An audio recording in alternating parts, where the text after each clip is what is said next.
Billions of dollars continue to be invested in Guyana's sugar industry, yet questions remain about production, productivity, mechanization, labor shortages, and its long-term sustainability. At the same time, as public spending reaches unprecedented levels, the demand for public transparency and accountability has never been greater. Few people sit at the intersection of those two national conversations, quite like Vishnu Panday, a member of parliament, chairman of the Public Accounts Committee, and a former senior executive in Gaisuco with decades of experience in the sugar sector. On this edition of Sources, Panday offers his perspective on whether investment in Gaisuco is delivering results, the challenges facing the sugar industry, and the role of the Public Accounts Committee in ensuring public accountability. I am Svetlana Marshall, and this is Sources.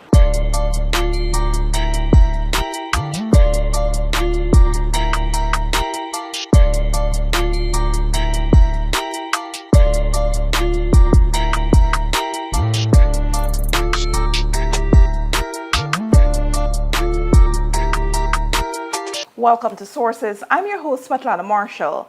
This evening, we'll be speaking with Mr. Vishnu Panday, a member of parliament and the chairman of the Public Accounts Committee. Now, Mr. Panday has a rich history in sugar, and so we'll start off with that. Mr. Panday, you've transitioned in the sense from public service, sugar industry to politics.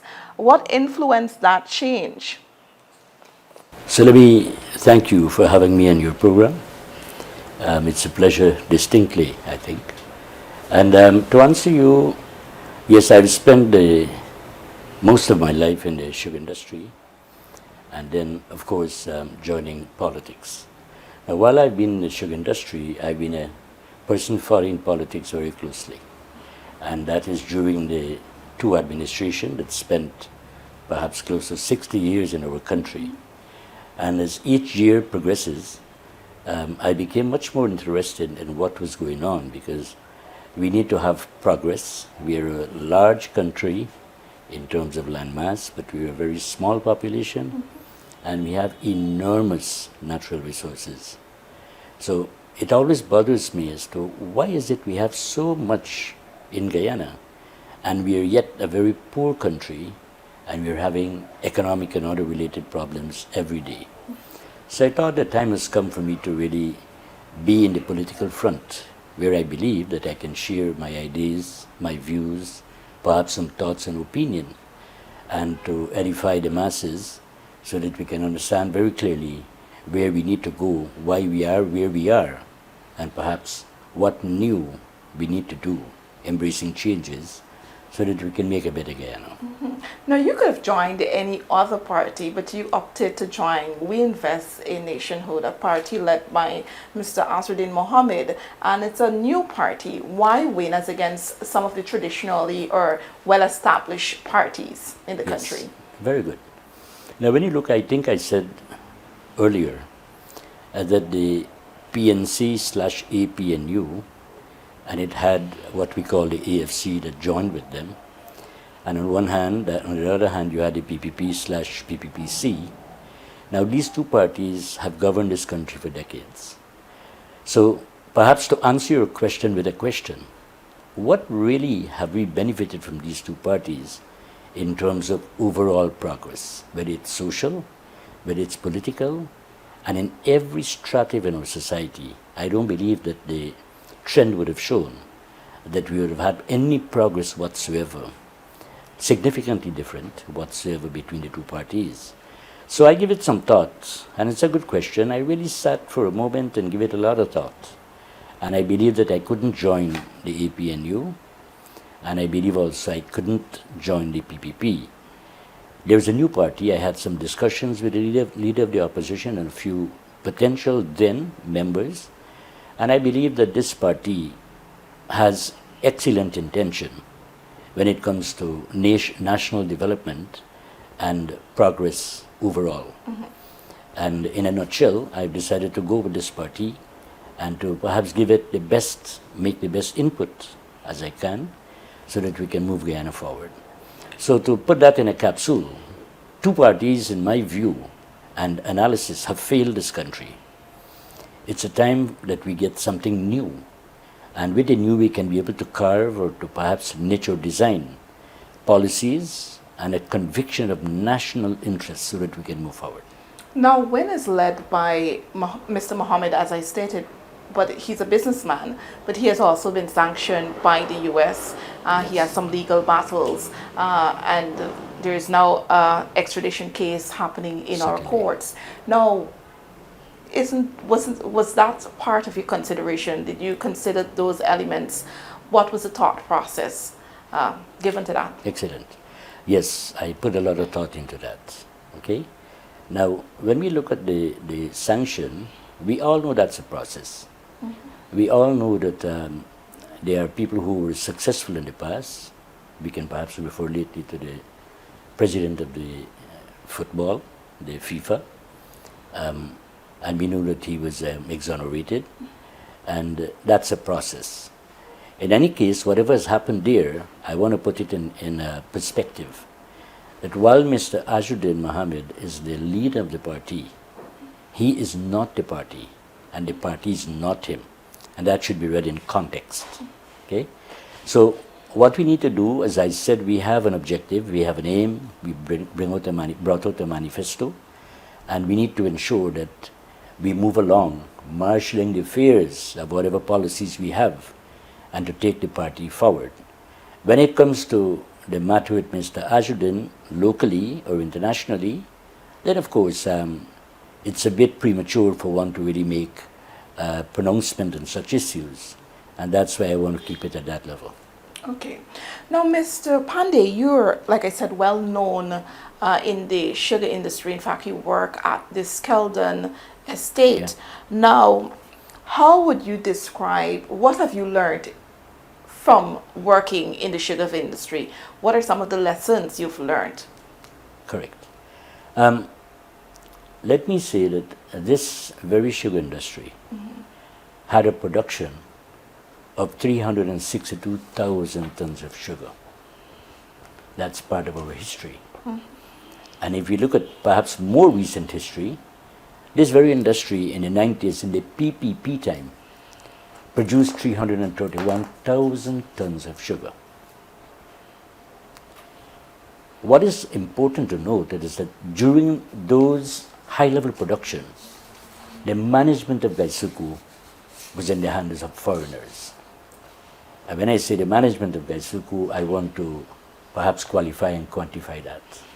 So Booker's Sugar Estate, or Booker Tate and Lyle, these are companies from London and South Africa. So they had the chief executive, they had some members on the board of directors, and a few technical specialists. But the bulk or the major management team of the industry were always Guyanese. Even when we produced 362,000 tons of sugar, over 80% of the people were within Guyana, or those perhaps whom were abroad moved into Guyana. And when it comes to the 331,000 tons that we produced in the year 2002, 2004, and I call that recent history, you had about 90% of the people who were Guyanese who were managing the estates. In fact, at one time you had all the general managers of estate were all locals, they were all Guyanese. So this point is that Guyanese, we have the skills, we have the talent, well qualified, well experienced. We understand the sugar industry of Guyana. And allow me to tell you this, that our industry, sugar industry in Guyana is unique. There is no other sugar industry around the world that can be compared to Guyana when we speak of its uniqueness. Let me give an example. Go ahead. We are below sea level where our sugar industry or the cultivation happens to be. So what it means, our main focus therefore ought to be on drainage, and there are times on irrigation. Now in other parts of the world, in fact in every other sugar producing country in the world, they have a problem to find water. Our problem is to get rid of water. So we're talking about a total opposite. And this makes it unique. So the Guyanese people whom have worked in the industry, who grew up in the industry, perhaps from junior staff to become executive staff, they have lived it. They do know it. They understand it. And perhaps if there is requirement for foreign input, then perhaps would have been the people like what we said of Booker Tate and Lyle, whom have had hundreds of years of expertise and knowledge in sugar industry and marketing and so forth. They were not really here producing sugar as such, but they were here having added interests. For example, when we look back at the 70s and so forth, we had like the Booker stores, Booker's Pharmaceutical, which is now Guyana stores was a Booker stores, Booker Machinery. So they had what we call interrelated business interests while they were taking our wealth or our sugar, and to indeed see the success of all those other companies that were the origin or the base was that of sugar. So the bottom line is that the Guyanese people did the work, they know the industry. What has happened of recent, especially in the PPP time, this is what happened. When we look at 2010, when the Booker Tate contract came to an end, and then the government said they will not renew that contract. So what happened then? Instead of allowing the Guyanese, whom over the decades, with the skills, with the knowledge, with the experience, with the expertise, to take over the helm of the industry, the PPP began to put their friends, their favorites, and they call it their comrades. So you're saying that the decline that started, say, you measure it maybe 2010, you said between 2002 and 2004, the industry produced about 331,000 tons of sugar. Yeah. And so you're saying from then, the decline started, and it was as a result of who you placed in management. Is that it? Yes. And I deem that in one of my articles, I said of the political influence and the political interference. And this country has a history. Then every agency where politics became the dominant factor, they all failed. You look at the GPL, which is a government entity at this time, see what's happening. Look at GWI, see what's happening. And we can go on and see what's happening. Same with the sugar industry.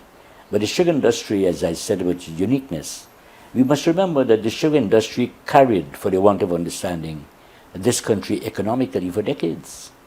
And as a result of that, therefore, one should not allow poor thinking, poor judgment, and poor management to dominate the industry.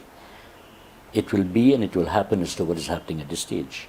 Mm-hmm. And I say this against the background that sugar is not a scarce commodity, so that we want to get rid of the industry. Sugar is in demand.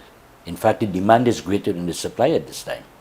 So if you have a commodity in the world that is in big demand, and you are fortunate in the country to have such an organization, then indeed you should put all shoulders together and the best foot forward to sustain this organization, given the demand of the commodity. So you were not necessarily in agreement with the decision to right-size the industry as was done by the previous APNU-AFC administration when several estates were closed? Well, that becomes a topic for major deliberations and making and refuting arguments. Mm. But let me put it in this way. We had over 300 sugar estates in this country, all in Essequibo, elsewhere, and so on. At one time, we began to downsize. So it was an economic decision, and we call it economies of scale. You can't be producing 200 tons of sugar at an estate. You can't survive. So downsizing in that context began until we ended up with about 11 industry from the 70s and the 80s, 11 estates, so to speak. And then we downsized again. That is closure of Leonora, closure of Versailles, closure of Diamond, closure of Ogle. So that was further downsizing. And then we left with about 7 sugar industry, which was Skeldon, Albion, Rosal, Blairmont, Enmore, LBI, and Wales. That was 8 of them. And then we further downsized. What we did was to close LBI, and we sent the canes to Enmore. So we left with 7.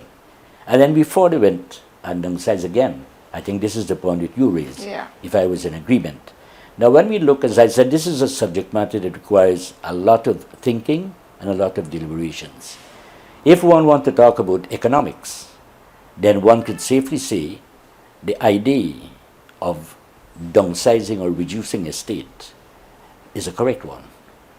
But I think where the APNU went wrong with the downsizing, meaning the closure of Skeldon, Rosal, Enmore and Wales, closed all of them in 2017, 2018. That was too much to be done in a short time.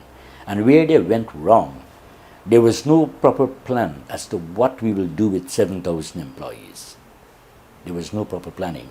So therefore, the exercise, whether it was one scientifically or economically, if it was valid, it became a bad decision because we did not take into consideration the entire aspect of the sugar industry. Now, when we want to do those things in planning, we must be able to take everything on board. And remember, the most important asset or resources are the human one. And we can't really put our people, therefore, not knowing what we are to do with them, and just close industries that they were making a livelihood from. So that's the way I would like to answer you. What you would have done differently? I would have... While trying to save the industry, but also protect the human resources. Excellent. What I would have done was what the PPP did not do from 1992 to 2023, especially from 2010 to 2015. I meant 23 years. Yeah. 1992 to 2015, Yeah. 23 years. What they did not do in that 2010 to 2015 period was to ensure that the estates are sustainable. And to do that, you have to increase or maximize your yields to its potential. You have to ensure that your factories are in a very good or an excellent physical condition mechanically.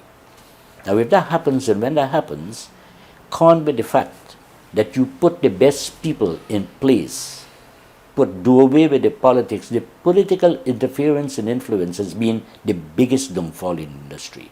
So if you ask me what I would have done, I would have ensured that I select the high flyers in the industry, place them strategically. Take Enmore, for example. And I don't like to perhaps openly speak in this, least one may want to say that, oh, this is a bit of a boastful talk or so. But the records are there. In the 90s, and the late 90s, Enmore was the worst ever estate in this country. I was transferred there. And by the time 2004, Enmore became the best ever sugar estate in the history of the country. Now I emphasize that term, in the history of the country. So what happened? I believe that the right people were placed, and that's not only me, I was part of a team, right people was placed, agronomic practices were upheld, maintenance were upheld, other management aspects were upheld, and it was a combination of factors that saw the estate just rise to the top of the industry. Now, I believe the estates were closed, which is Skeldon, Rosal. Skeldon is separate, I can talk on that separately. But Wales, Rosal, and more in particular, I believe that those estates did not reach the poor level of performance like what happened at Enmore between 1994 to 2001, 2002. So if that estate came back, there's a big question, why couldn't we bring back the other estates that were closed? So to perhaps answer you there, I'm saying that, look, what should have been done is to do a SWOT analysis. Look at the strengths that existed, wherever they are, and you add to that. Look at the weaknesses that existed, and see how you can minimize that and add to strength. Then you look at the opportunities which are available. What is it that we can adopt? What we can employ? What new we can do? What technology we can perhaps put in place or allow it to be applicable? And then, of course, we look at the threats. And the threats, therefore, can be so many things. But the bottom line is, with the weaknesses and the threats, we need to minimize by upholding opportunities and building the strength. And perhaps that's a capsule of a SWOT analysis. If that was done with a proper team, then I believed strongly, very strongly, that the sugar industry could have been sustained, even with the few that we had. That was not done. So politically, and let me make a frank statement, the PNC recognized that the stronghold of the PPP, this is politics, the stronghold of the PPP has been and continue to be in the sugar industry. Politically, perhaps one can say the decision was right. Politically, if you to interfere with the foundation or base of the main party that is threatening you, then you have a chance of remaining in power for a prolonged period or longer periods. So closing the industry also had its political element in it. And then with the PPP coming back on stream, who went like a Santa Claus in 2020, oh, we're going to reopen all the estates. Well, we know by now the promises in this country, the magnitude or dimension it has taken, but it was never done. Even the so-called opening of Rosal was not a reopening of Rosal. And perhaps you want to allow me a minute on that one? Go ahead. Rosal consists of 6,000 hectares. That's close to about 13,000 acres of land. Okay? And it had two distinct divisions. One was called the Providence section, which was about 3,000 plus hectares. And the other was called the Rosal Kanji section, which was about the same, 3,000 plus hectares.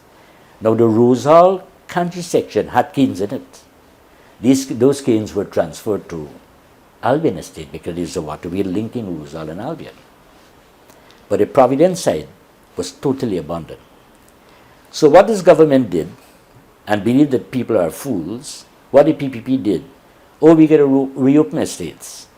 And they went then and put a little more cane in the Rosal Kanji side and did some works in the factory. The factory was not there for decades, non-operating. The factory was there, required some maintenance, a bit of rehabilitation here and there, and get it going. Now we claim we spent $9 billion to reopen estate. You could have started a brand new factory and a brand new cultivation with $9 billion Ghana. So while they are boasting about reopening Rosal, that is not so. It's less than 50% of the cultivation was reopened. And here it is. If you take the portion that was reopened, it means that the factory would only be in production mode for 15 weeks out of 52 weeks of the year. That's unprecedented, that's unheard of. A factory ought to grind for about 32 weeks in a year, and the other 22 weeks are maintenance and whatever it is. To grind 15 weeks in the year, it means we have 37 weeks, what you call non-operating period or out of crop period. What are you going to do with the people? How economically it is, this is the big question. How economically viable it is to have a sugar industry you claim in an estate, that you claim you have reopened, only to operate less than 50% of its production time. Now let's look at where the industry is now. It has moved from a place of the early 2000s producing, like you said, about 331,000 tons of sugar to in 2024, according to the annual report by Gaisuku, it will produce approximately 47,000 metric tons of sugar. Now that's a massive reduction, and I'm putting it nicely.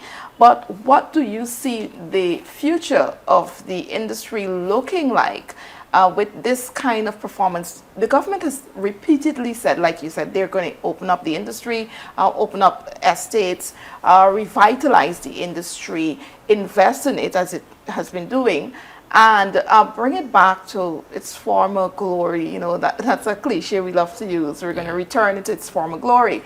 Do you see the industry going back to the days of producing hundreds of thousands of metric tons of sugar? Good question. So to answer you, I need to give perspective. When the APNU demit office in the year 2020, the production that year was 88,000 tons of sugar. So one will attribute the cane plant, it takes 1 year to mature and to have your production. So whatever was done in 2019 would have been reaped in 2020. That's the APNU doing. So the APNU produced, therefore, 88,000 tons of sugar in 2020. That is when the PPP got back in office. Mm-hmm. In 2021, that was a full year plus for the PPP. They produced 57,000 tons of sugar, 58,000 tons of sugar. Now, in one calendar year, you fell short over 30,000 tons of sugar. And here it is. 2 years after, which is 2022, they produced 47,000 tons of sugar. So if you take 88,000 tons of sugar at the end of 2020, and by the end of 2022, you produced 47,000 tons of sugar, that is where the questions should have been asked. Why are you over 41,000 tons of sugar reduction in 2 calendar year? And this brings me to the point which I would like to perhaps restate or re-emphasize.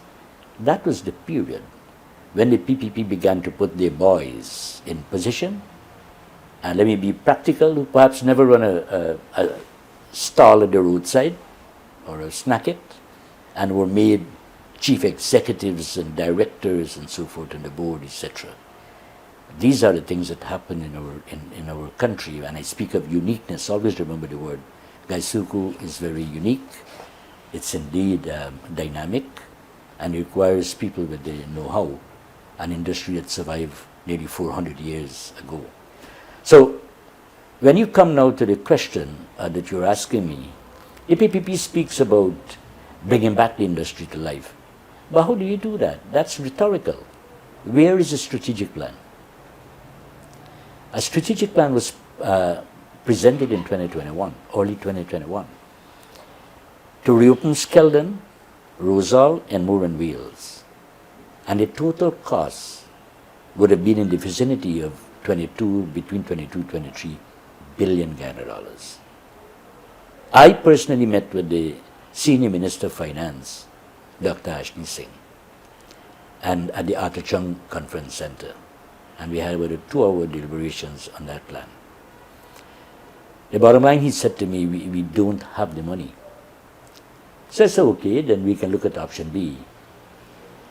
One, before we go to option B, one, you must remember that in your campaign, you were saying throughout the country that you will be opening the sugar industry. You never said, I think we will reopen, but we have to look at it. You said openly at every campaign, we will reopen the sugar industry. Now you were saying in 2021, we don't have the money to reopen. So I gave them an option. I said among the 4 estates, Skeldon, we talk about economies of scale. Skeldon has the ability to produce about 90,000 to 100,000 tons of sugar. And that is by virtue of the size of the cultivation and size of the factory. So what you can do, it will take about $7 billion to reopen Skeldon alone. And if you combine Rosal and combine Enmore and Wales, then you will barely reach that 90,000 tons of sugar. So instead of spending money in 3 factories, do 1.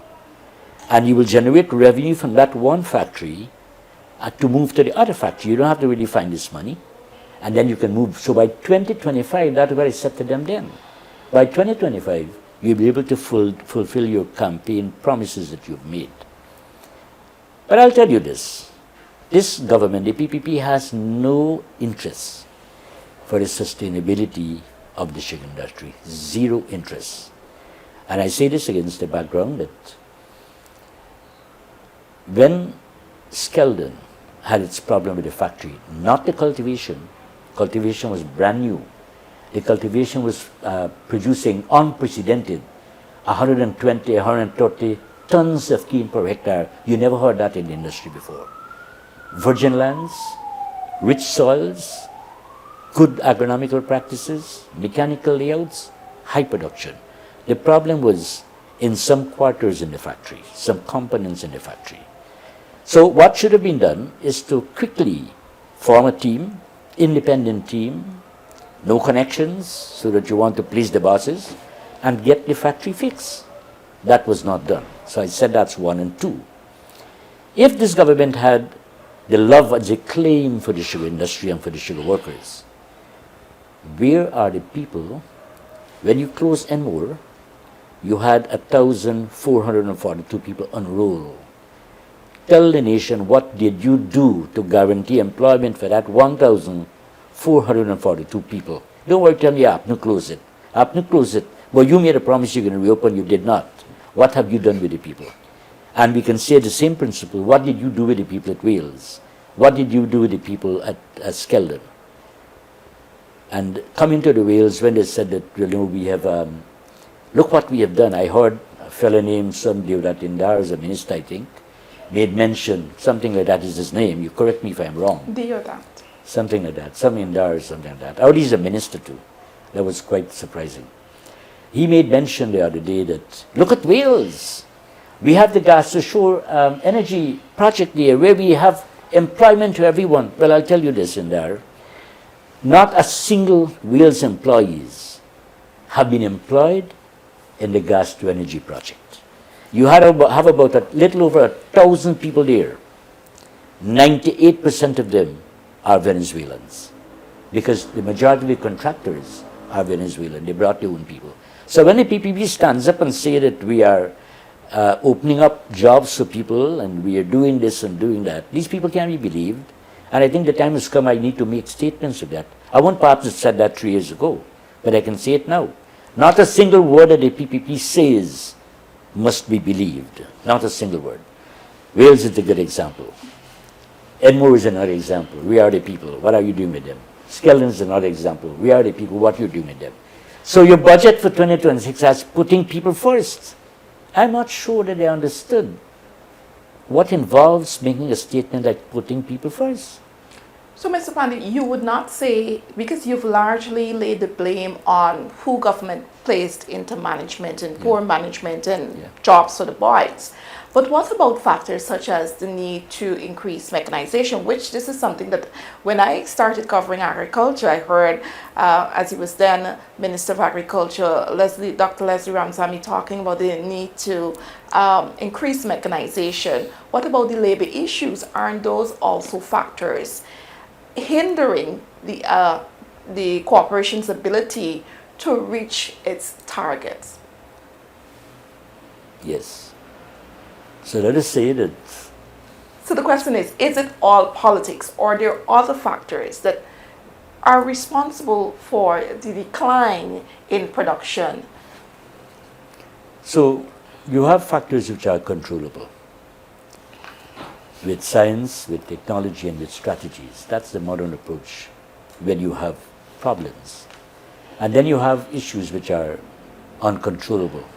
And I say that in inverted commas, like the PPP government and the politics. Nobody can control them because they care nothing at all. They have gone into full-blown dictatorship, so nobody can control them. But let's look at the controllable factors. This industry, the sugar industry, began mechanization since the year 1970. Since the 1970s. So the PNC, therefore, from 70 to 92, they had 22 years when mechanization began. It began a diamond estate. And then it wasn't completed. And then the PPP took over in 1992, and they had 23 years more to mechanize the industry. Now, if you do proper forward planning, if you have a planning secretariat who does their job, they would understand that you need to strategize. You need to follow trends, what's happening in other parts of the world and so forth. You take Australia, for example, a family of 25 runs a 50,000 acres sugar industry, which is equivalent to the current sugar industry in Guyana, 25 people. So let me get to the point. We had mechanization done partially at Diamond, then it failed. We had mechanization at Beaumont, and it failed. We had mechanization at Enmore. People don't know that Enmore estate had 85% of the cultivation already mechanized. So he listened to this. If this government is talking about mechanization, which is billions of dollars will be involved, and you have an estate there with 85% mechanization, already mechanized, why did you allow it to stay closed? These are conflicting courses which cannot be adopted simultaneously. On one hand, you are saying we have to mechanize. Here you have an estate nearly fully mechanized, and you keep it closed, it remains closed. And that comes back to the point I made earlier. The PPP has no interest in the sustainability of the sugar industry. The big shouts, and the big running around, and big promises being made, that has to do political. To have the voters, to have their people intact, to keep them, so that election time they can always have them. Continue fooling them.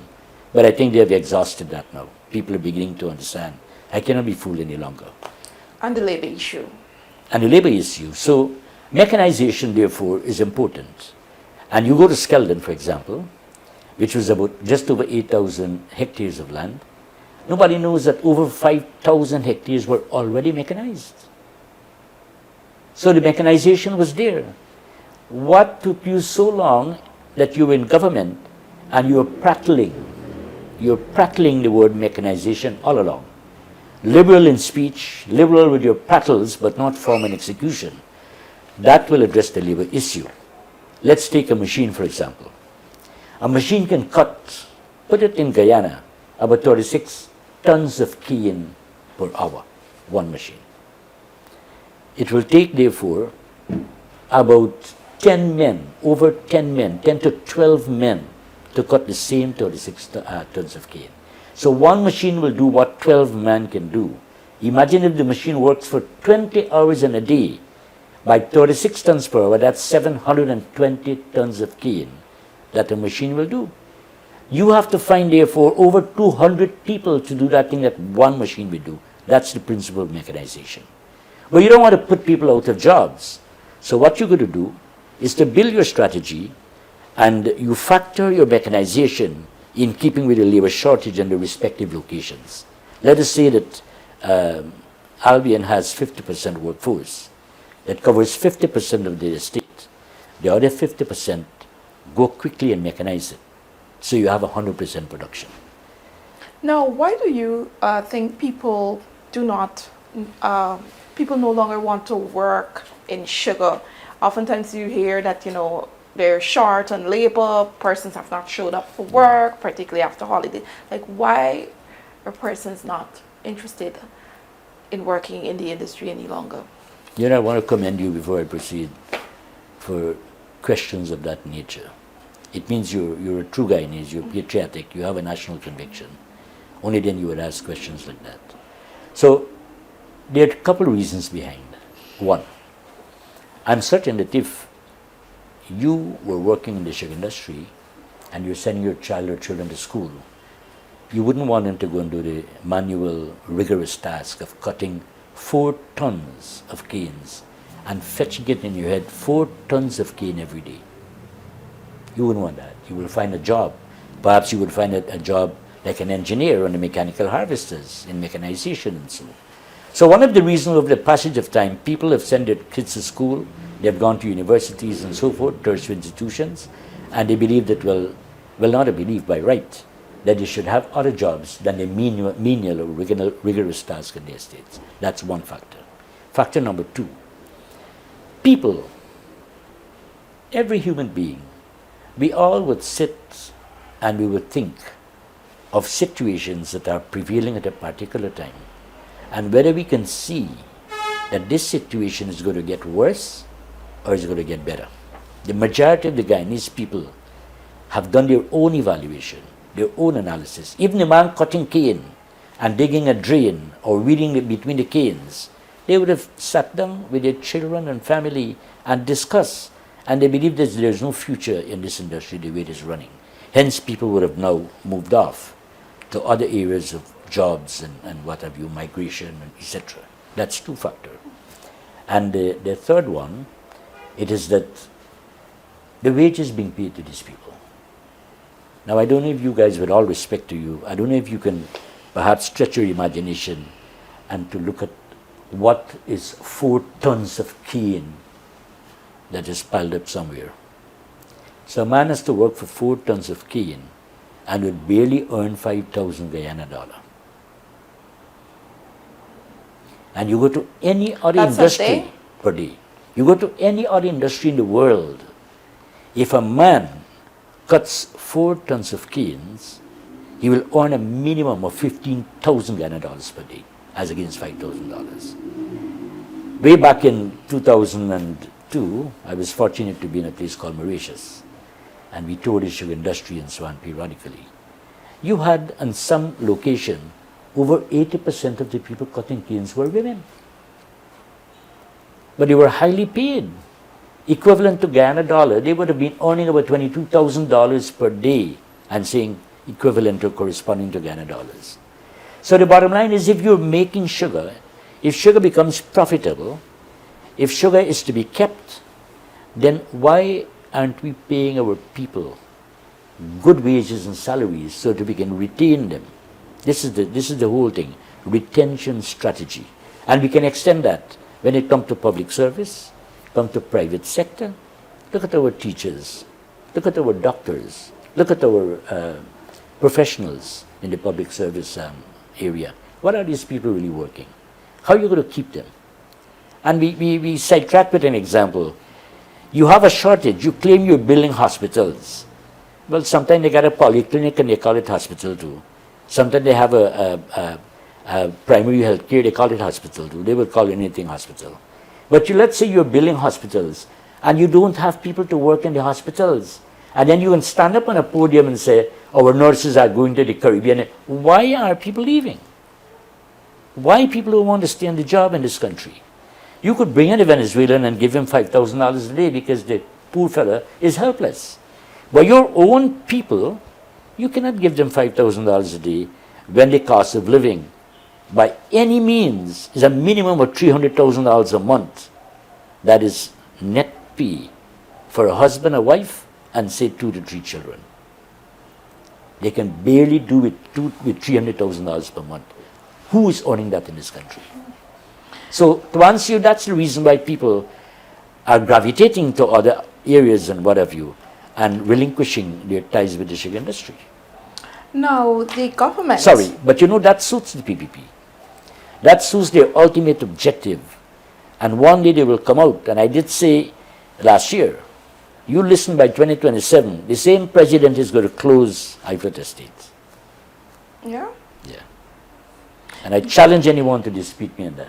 Well, for now, they continue to invest in the industry, and in fact, this year, they allocated $13.4 billion, and that's before the supplementary paper was put to the National Assembly, to Gaisuku, as part of its plan to modernize and revitalize the industry. Now, that investment comes after years of billions of dollars in state support. Now, despite this, like I said, production remains at an all-time low. Now, there's one section of society that argues that, you know what, like you said, they're doing it for the human element, the social, economic aspect of it, because the industry employs thousands of people. The other, on the other hand, you have a section of society that sees it as wastage of resources. What's your thoughts on that? Okay. So here is it, we have an industry existing. It is not we're going to start it from scratch. We have the industry existing. And if you want to perhaps put the industry to be economically viable, then you have to invest. Mm-hmm. There's no question about that.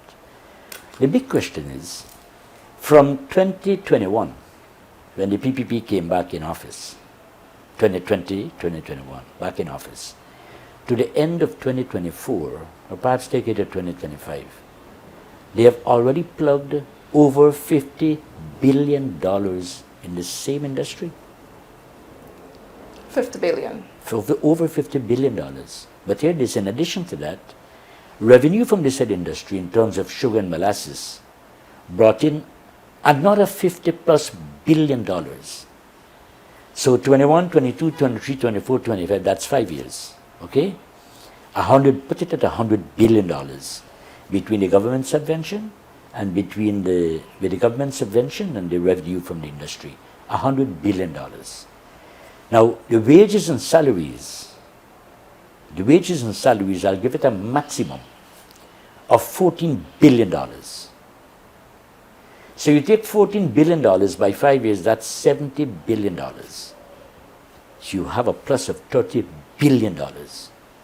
Where is the rigidity in terms of the government and the control, and that's, we'll talk on PAC later on.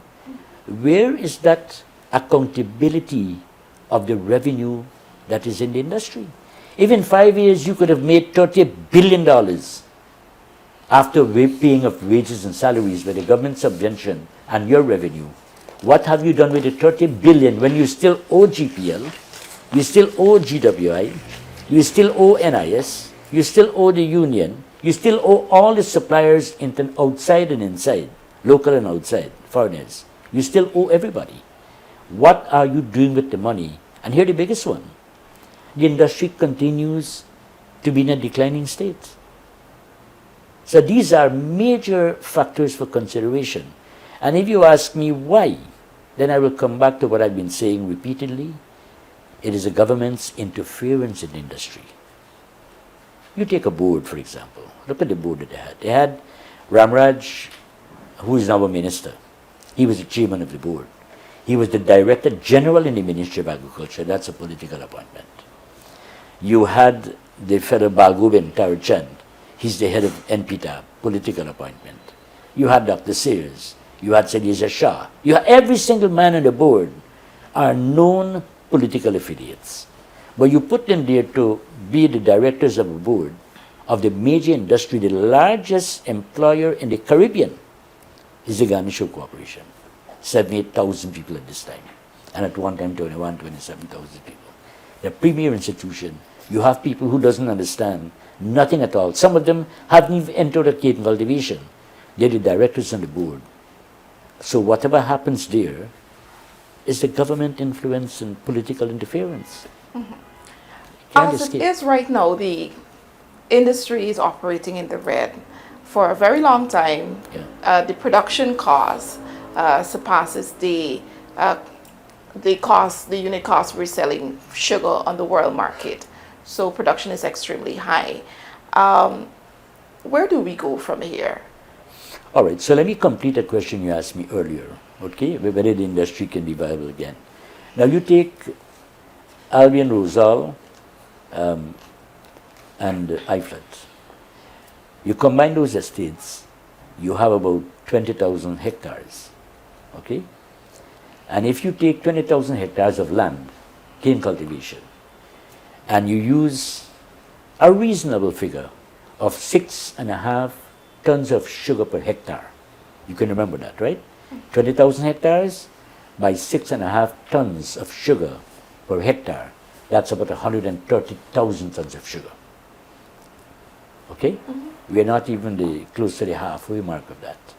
So to answer you, the same industry, the same money you're spending, where you're getting less than half of the production, that tells you where we are.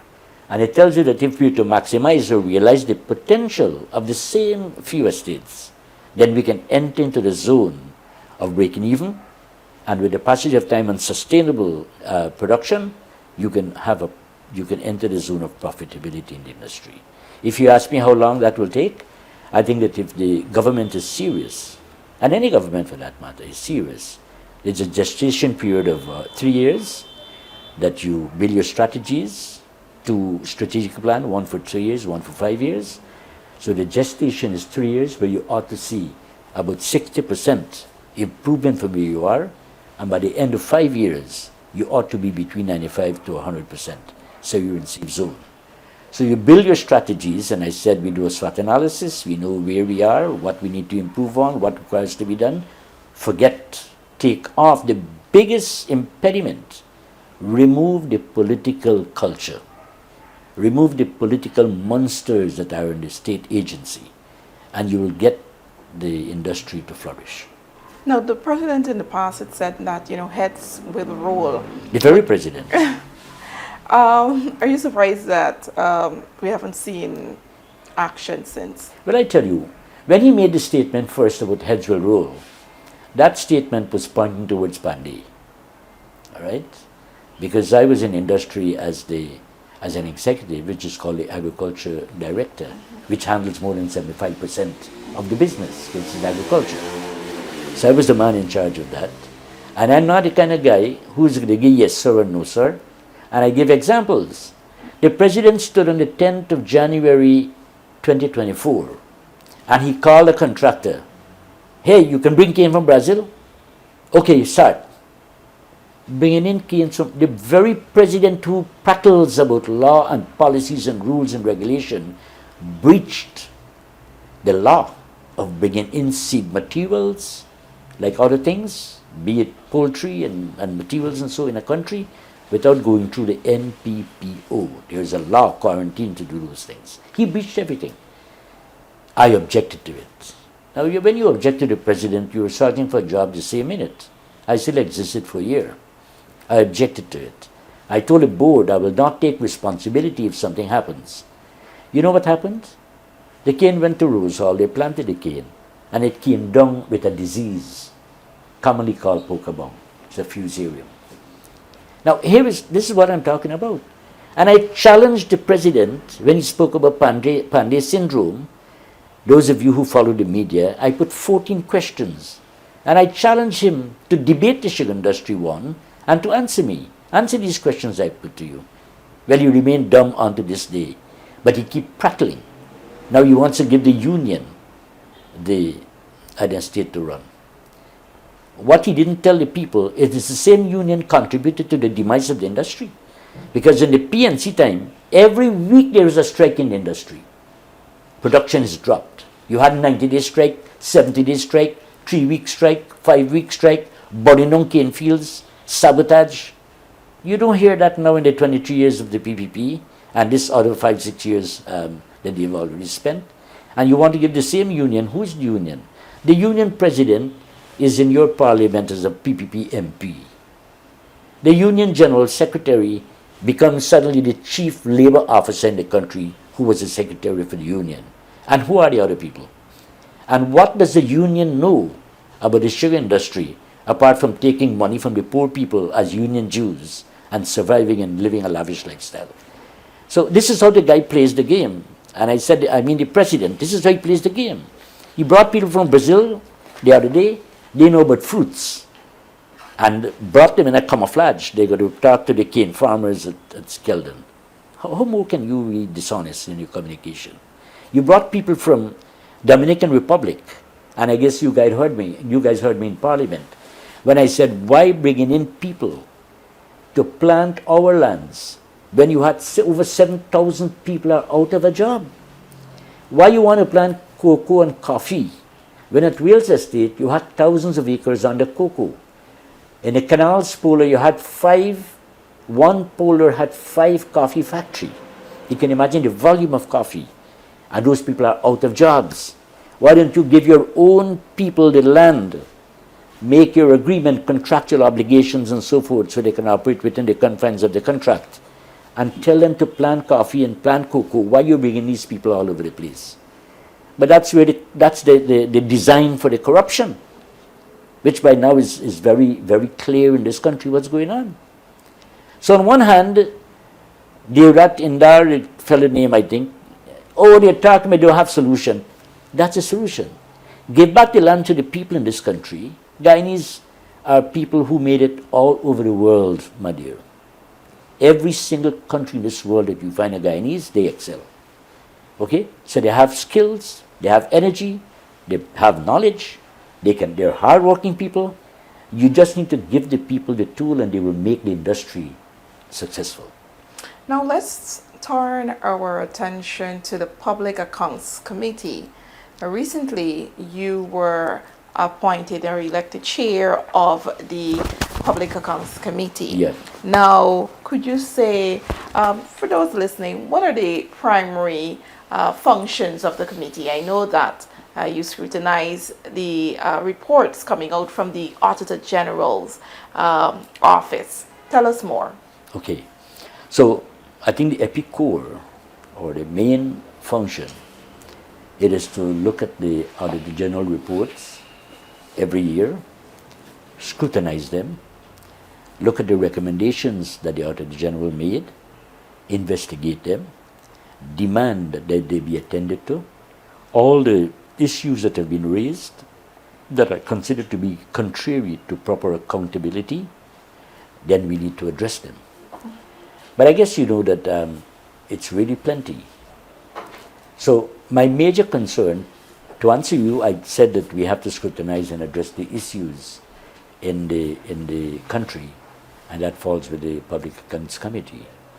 My major concern is this: we have 6 years of backlog work.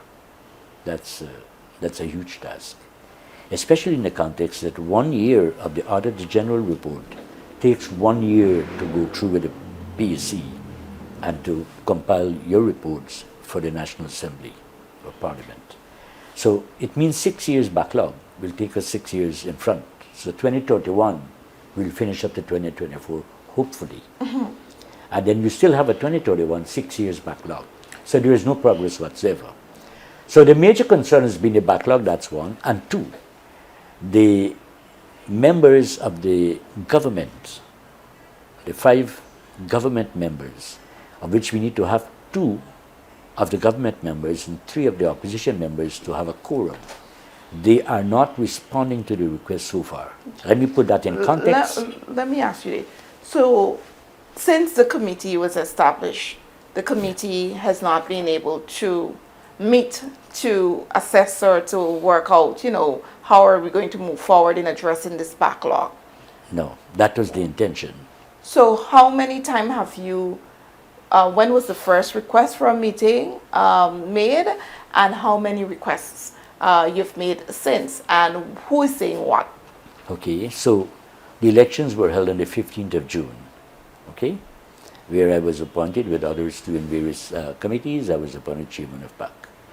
Immediately, I said to the clerk, send out requests. You have to inform 3 days before, okay? You have a gestation period. So send out requests that I would like to have a meeting soonest. That would be a matter of formality and the things you have mentioned here, modalities and how we're going to strategize and so on. No response. Then the next week, the 22nd was a Monday. So the 22nd, 23rd, 24th, Monday, Tuesday, Wednesday, and the 26th, which was a Friday. Of June. Of June. The Thursday was skipped because that was cabinet time and I was informed. So requests were sent out for meetings on all those days.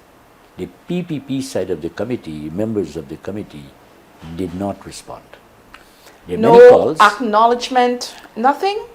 It goes like this, that the clerk would send out that the chairman is requesting to have a meeting on date so-and-so. But the clerk would call, after sending that email to them, would call and to find out, have you received the email? Yes, nobody doubted that. Can you say whether you'll be available? Well, I'm busy, I have other pressing matters and what have you. Now, what I've said is that in a country that you have the most important among all, which is the Public Accounts Committee, to scrutinize the entire country's finances and operations and so forth. And if a minister of the government and members of parliament of the government cannot see that as a priority and cannot fit that among other priorities, then that bespeaks the way the government is managing the affairs of the country. And that's a serious issue. So as it is right now, there are no plans for meetings of the committee to happen like this week, in this coming week? We have sent out invitations, okay? And today happens to be Thursday, weekends tomorrow, working week. And then if no response, I'm going to check back again this afternoon.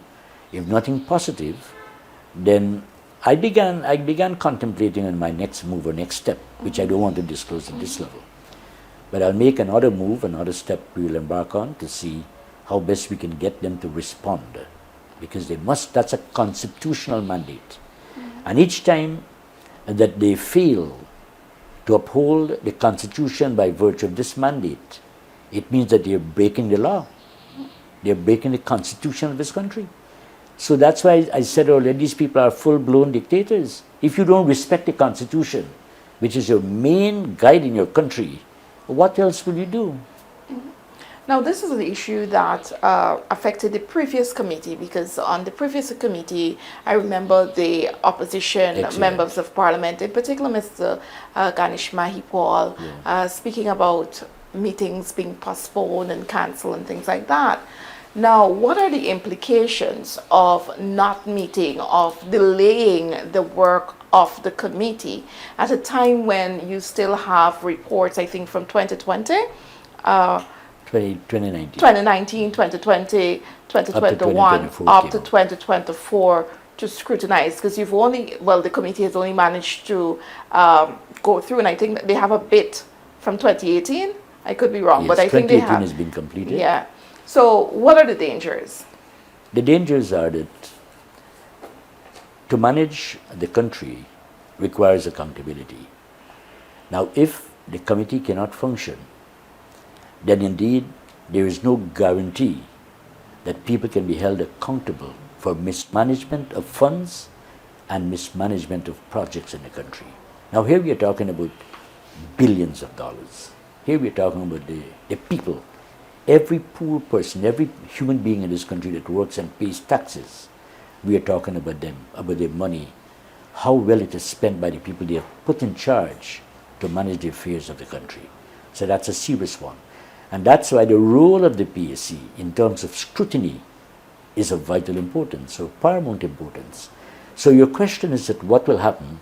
It means that accountability will still be left floating in the air, or will be kept the way it is over the past 6 years, the way it were, that you had 53 meetings were organized from 2021 to 2025, out of which only 26 were attended.